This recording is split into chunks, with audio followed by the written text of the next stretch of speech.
Football বিশ্বের এক হতভাগা রাজপুত্রের নাম ফিলিপ কৌতিনহো। অসাধারণ প্রতিভা নিয়ে জন্মেও যেসব ফুটবলার অকালেই হারিয়ে গেছেন তাদের মধ্যে সবার উপরের দিকেই থাকবেন তিনি। ডি বক্সের বাইরে থেকে বাঁকানো শটে তার সে গোলগুলো এখনও লেগে আছে ভক্তদের চোখে। আর আজ কোথায় হারালেন সেই জাদুর কৌটা? তার পুরো নাম ফিলিপ কুতিনহো কোরেয়া। বয়সটা সবেমাত্র 31-এর কোটা পার করেছে। ক্যারিয়ার নিয়ে হয়তো ভাবা বাদ দিয়েছেন আরও কয়েক বছর আগেই, অথচ কুতিনহোর এই বয়সে উচিত ছিল সতীর্থ নেইমারের সমানে থাকা।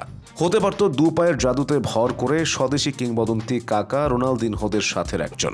ভক্তরা বলতেন এ তো এক জাদুর কৌটা। বাংলা সাহিত্যে একটা করুণ ইতিহাস অমর হয়ে আছে। কবি মাইকেল মধুসূদন দত্ত সভ্য হতে ব্রিটেন গিয়ে নিজের জাত হারিয়েছিলেন। রচনা করেছিলেন বিদেশিদের বুলিতে। একটা সময় বুঝলেন শেকড়ের টান, ফিরলেন নিজ গায়ে, এক রাশ হতাশা ও আক্ষেপ নিয়ে লিখলেন, সতত হে নদ তুমি পর মোর মনে। কুতিনহো ক্লান্ত সৈনিক, একজন ব্যর্থ যোদ্ধা। হতাশা আর চরম বেদনা বারবার গ্রাস করেছে তাকে। সময়কাল 2017।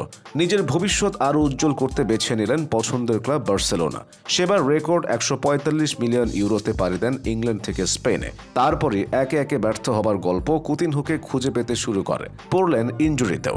Sergio Busquets, Ivan Rakitic, Denis সুয়ারেজদের ভিড়ে স্কোয়াডে জায়গা হারানো এক প্রকার দৈনন্দিন রীতিনীতি হয়ে উঠল। এ যেন আরেক মাইকেল মধুসূদন দত্ত। ফিলিপে কুতিনহোর জন্ম 12 জুন 1992 সালে ব্রাজিলের রিও ডি জেনেরোতে। বেড়ে ওঠা ভাস্কো দা গামার বয়সভিত্তিক দলে। তারপর একে একে ইন্টার মিলান, স্পাইনল, লিভারপুলে থেকে চেনান নিজের জাত। 2017-তে বার্সেলোনা ছাড়েন কিংবদন্তি মিডফিল্ডার আন্দ্রেস ইনিয়েস্তা। তাই তার রিপ্লেসমেন্ট খুঁজতে নামলে বার্সার চোখ আটকে যায় তরুণ এই ওয়ান্ডার কিডে। ইয়র্গেন ক্লপের লিভারপুল বইয়ের কেবল দ্বিতীয় অধ্যায় চলে তখন। দল গোছাতে ব্যস্ত থাকা ক্লপের প্রয়োজন ছিল 100 মিলিয়ন ইউরোর। তাই ফুটবলকে ব্যবসায়িক উদ্দেশ্যে ব্যবহার করার বিকল্প কিছু ভেবে পায়নি। টোটাল 145 মিলিয়ন ইউরোর বিনিময়ে বিক্রি করেন কুতিনহোকে। কুতিনহো চলে আসেন নো ক্যাম্পে নতুন এক স্বপ্ন নিয়ে। সেবার বার্সার ডাগআউটের দায়িত্ব ছিলেন এরনেস্তো ভালভার্দে। স্প্যানিশ এই ম্যানেজার কুতিনহোকে বানাতে চেয়েছিলেন মেসির সমান। আবার ইনিয়েস্তার যোগ্য উত্তরসূরি না থাকায় সামলাতে দেওয়া হয় ইনিয়েস্তার পজিশনও। এসবের মাঝে লিভারপুল জয় করে ফেলল ইউরোপের সর্বোচ্চ সম্মাননা উয়েফা চ্যাম্পিয়ন্স লিগ। কুতিনহোকে স্কোয়াডে নিয়ে বার্সেলোনা 2টি লা লিগা জিতলেও তাতে কুতির যে অবদান ছিল তা সম্ভবত দাবি করবেন না কুতিনহো নিজেই। বার্সা সিদ্ধান্তে গেল কুতিনহোকে লোনে পাঠাতে হবে। তাই 1 বছরের লোনে তাকে পাঠানো হলো জার্মান জায়ান্ট বায়ার্ন মিউনিখের কাছে। বায়ার্নে গিয়ে কুতিনহো হয়ে গেলেন এক অঘটনের শিকার।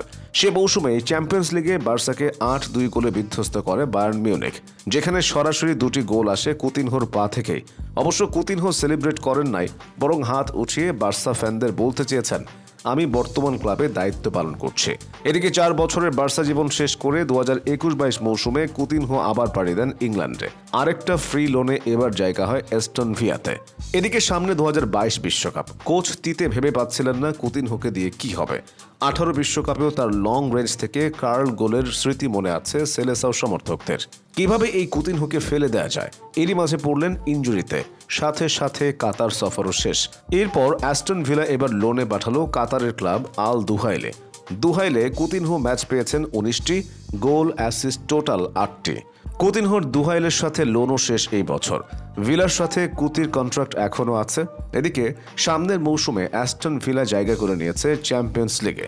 আজ কুতিনহোর 32তম জন্মদিন। জীবনের সব ব্যাড মোমেন্ট ভুলে একটিবারের জন্য ফিরে আসুন ইউরোপ। প্রমাণ করুন আপনি এখনও চ্যাম্পিয়ন্স লিগ খেলতে প্রস্তুত আছেন। লিভারপুলের কৌতে কি আর ফিরে আসবেন?